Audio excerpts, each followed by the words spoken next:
Hello everyone, today I am telling about mechanism of action. मैंने पहले वाले video में बताया था, but suddenly the recording has been stopped.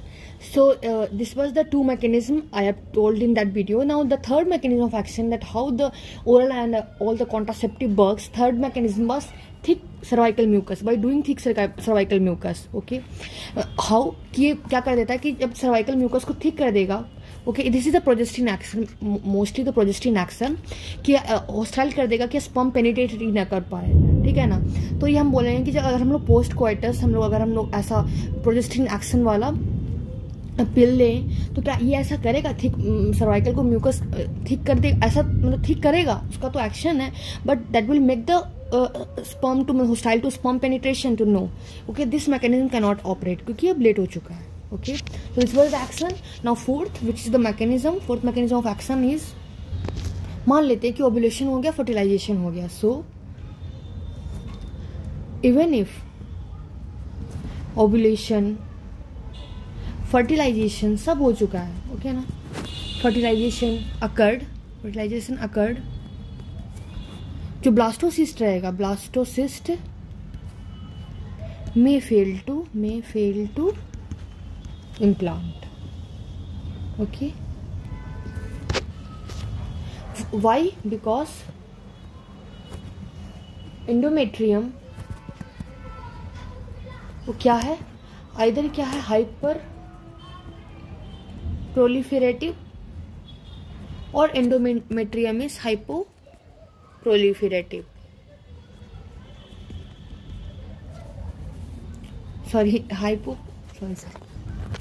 That is the here I have written by mistake. Hypoproliferative या फिर hyper secretive. और फिर क्या और भी क्या कर सकता है, एट्रोफी भी करवा सकता है, atrophic. Okay, so this mechanism of action is very मतलब इम्पॉर्टेंट. किस में रखता है, in most important in case of mini pills, और एक और होता है कौन सा, post coital pill. Okay, this was the fourth. Now fifth is the uterine and tubal contractions. This uterine and tubal contraction, और बेसिकली ये भी एक्शन किस में है, ये भी एक्शन जो होता है मोस्टली मिनी पिल्स में होता है और पोस्ट क्वाइटल पिल में होता है. तो जो यूट्रल और ट्यूबल कॉन्ट्रैक्शन होता है बेसिकली क्या करता है, ये बेसिकली जब हम लोग मिनी पिल और पोस्ट क्वाइटल पिल लेते हैं तो उसमें जो ये जो कॉन्ट्रैक्शंस है वो मॉडिफाई हो जाता है. तो इट गेट मॉडिफाइड हुए क्या करता है, modify, and that disfavour the fertilization. Okay, so this was the thing. Now sixth, जो पोस्ट कोइटल पिल्स है, क्योंकि हम इसमें सारे जितने भी कॉन्ट्रासेप्टिव जो सबके फंक्शंस, सबका मैकेनिज्म ऑफ एक्शन देख रहे हैं. तो जो पोस्ट कोइटल पिल है, पोस्ट कोइटल पिल्स, ओके, में डिसलोच, मतलब वो गिर जाएगा,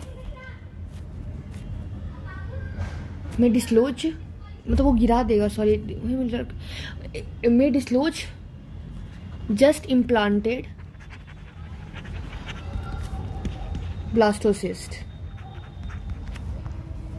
और में interfere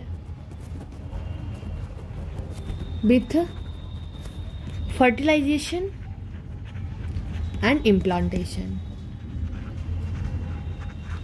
so this was all about the mechanism of action. मेरी दो जो मैकेनिज्म ऑफ एक्शन इसके प्रीवियस वीडियो में है, and this one is the three more mechanism of action. This was all the mechanism of action of all the oral, injective जितने भी contraceptives हमने पढ़ा, सबका यहाँ पे मैकेनिज्म ऑफ एक्शन यही है. इसी के थ्रू जितने भी कॉन्ट्रासेप्टिव्स है हमारे बॉडी में ऐसे ही वर्क करते हैं. नाउ वी विल सी की प्रैक्टिकल कंसिडरेशन, मतलब कि हमने जो पिल्स लिया, ठीक है ना, तो प्रैक्टिकली उसकी क्या सिग्निफिकेंस है, प्रैक्टिकली उसकी क्या सिग्निफिकेंस है, और प्रैक्टिकली हम उसको कैसे देखते हैं, बिकॉज दिस इज ऑल कि हमने बुक केस देख लिया ना practically. So we will see now practically body में मतलब सच में क्या होता है, दैट इज प्रैक्टिकल कॉन्सेंट्रेशन, मतलब कि हम लोग जैसे द एबव थिंग जो मैंने आपको पिल्स के बारे में बताया, that is the idealistic situation. Okay, now what happened in day to day life, that we are going to discuss. तो द फर्स्ट थिंग इज कि जब हम लोग डिसकंटिन्यू करते हैं, डिसकंटिन्यूएशन लोग डिसकंटिन्यू करते हैं कोई भी oral contraceptive, means all oral contraceptives, ठीक है, ये फर्टिलिटी रिटर्न कर देता है, result in fertility. That was clinically हम लोग बोल रहे थे कि तुरंत फर्टिलिटी को रिटर्न करवाता है, बट प्रैक्टिकल हम कंसिडरेशन मतलब जो हम लोग देखते हैं नॉर्मल डेज में, इसमें क्या पता चला कि हम लोग जब ओरल कॉन्ट्रासेप्टिव को जब डिसकंटिन्यू करते हैं, that result in the return in fertility, full return, मतलब पूरा का पूरा रिटर्न कितने दिन में होता है, with in 1 to 2 months, sorry 1 to 2 months. Okay, और चांसेस ये भी रहता है कि मतलब इंक्रीज इन फर्टिलिटी, मतलब कि और ज़्यादा इंक्रीज इन फर्टिलिटी हो जाए, ठीक है. तो मतलब चांसेस इज देयर कि in there is rebound increase in fertility. Okay, उसके बाद फिर chances of multiple pregnancy are more if conception occur within 2 to 3 cycles. ये तो हो गया किसमें, this is in the sorry this is ये तो ओरल कॉन्ट्रासेप्टिव के लिए हो गया. अगर हम लोग यही यूज करते हैं, if people are using the injectable, okay, तो विथ इंजेक्टेबल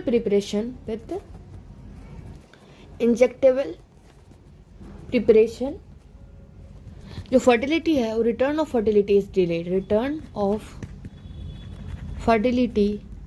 इज डिलेड. क्या होता है, several month okay to normalise, मतलब कि नॉर्मलाइज की फर्टिलिटी को नॉर्मलाइज होने में सेवरल मंथ्स लग जाते हैं.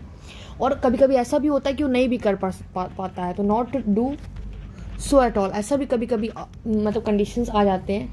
तो ये सब हम तभी यूज़ करते हैं, ये यूज़ हम लोग तभी करते हैं जब permanent infertility is accepted. We can not give this to एक मतलब जिसको इनफर्टिलिटी एक्सेप्टेड नहीं है. So this is the thing. So you write here that it is used only if the risk of permanent infertility is acceptable. Okay, second is that अगर कोई women combined pill ले रही है, if woman is on combined pill, okay, अगर she misses to take a tablet, तो क्या होगा, उसको एडवाइज्ड होगा, it is advised to take 2 tablet the next day and continue as usual. Okay, now अगर कोई वुमेन इफ मतलब कि मोर देन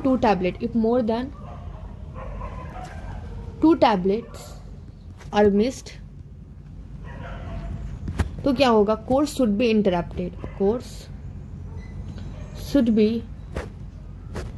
इंटरप्टेड.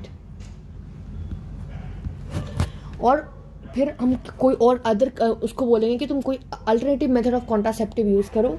एंड हम लोग नेक्स्ट कोर्स कब स्टार्ट करेंगे, फिर again on the 5th day of menstrual cycle, मतलब 5th day after the bleeding. Okay, so we will course should be interrupted and alternative method of contraceptive should be used. Okay, now अगर हम ये सब hormonal third, if any woman is using this hormonal contraceptive and if pregnancy has occurred, so pregnancy occurs during use of hormonal contraceptive, तब हम लोग क्या करेंगे, जो प्रेगनेंसी है उसको should be terminated, the pregnancy should be terminated, so pregnancy should be terminated कैसे, by suction aspiration. Okay, क्यों, because the risk of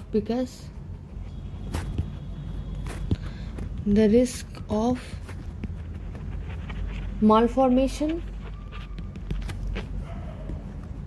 genital carcinoma,